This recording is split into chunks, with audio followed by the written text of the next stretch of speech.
मेरी ज़िंदगी की पहली मुलाकात। मेरा नाम रोशनी है। मैं 21 साल की हूँ। आज मैं आपको अपनी लाइफ स्टोरी सुनाऊंगी। मेरी ज़िंदगी की पहली मुलाकात, हमारी अधूरी कहानी। हिंदी। कहते हैं कि जोड़ियाँ ऊपर वाला बनाता है, पर कभी कभी हमारे जीवन में कुछ ऐसा घटित हो जाता है जो हमें मालूम नहीं होता।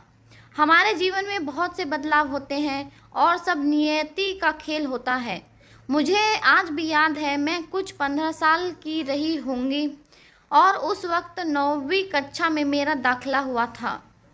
दरअसल मेरे गांव में जो स्कूल है वो 8वीं कक्षा तक ही है, तो मेरे लिए वो बिल्कुल नया और अलग था। अनजान लोग थे। मेरी बस एक दोस्त थी जो मेरे साथ स्कूल जाती थी। मैं बिल्कुल शांत स्वभाव की थी, ज़्यादा किसी से बात नहीं करती थी, ज़रूरत पड़ने पर ही किसी से बोलती। वहाँ नए शिक्षक थे, नए क्लासरूम और सब कुछ नया ही था मेरे लिए। मेरे ज़्यादा दोस्त नहीं बने थे।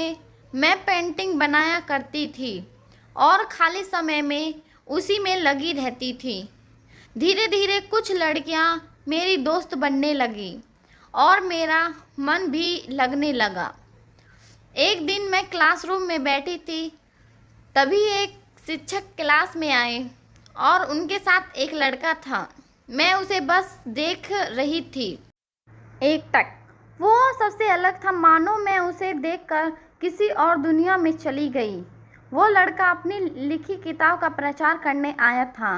उसने सारे बेंच पे एक किताब सबको पढ़ने के लिए दिया। वो बहुत कम उम्र में ही किताब लिखना शुरू कर दिया था और इसलिए वो यहाँ किताबों का प्रचार करने आया था।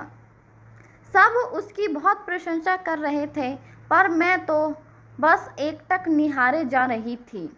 किताबें बांट कर फिर वो चला गया, पर मेरे दिल दिमाग में वही लड़का चल रहा था। उसी का चेहरा मेरे सामने बार बार आ रहा था। मैं ना चाह कर भी उसे भूल पा रही थी। उसकी लिखी किताबों को बार बार पढ़ती। वो कहाँ से आया था, कहाँ जाने वाला था, मुझे नहीं मालूम, लेकिन मैं उससे एक बार मिलना चाहती थी।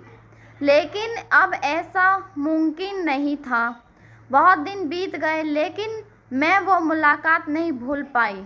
लगता था शायद कभी उससे फिर से मुलाकात होगी तो मैं उसे अपने प्यार के बारे में बताऊंगी।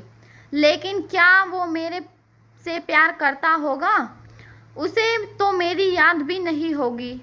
मैंने बहुत इंतज़ार किया, शायद मेरी मुलाकात उससे दोबारा हो जाए, लेकिन ऐसा कुछ नहीं हुआ।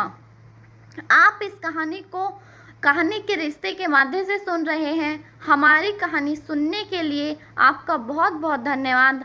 हमें उम्मीद है कि आपको यह कहानी अच्छी लगी होगी।